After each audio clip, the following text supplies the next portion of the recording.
don't do that.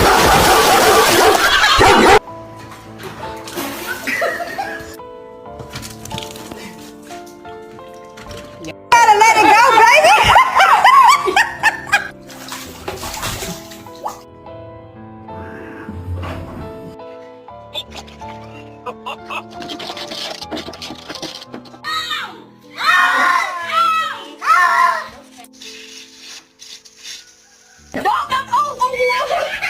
Oh my God!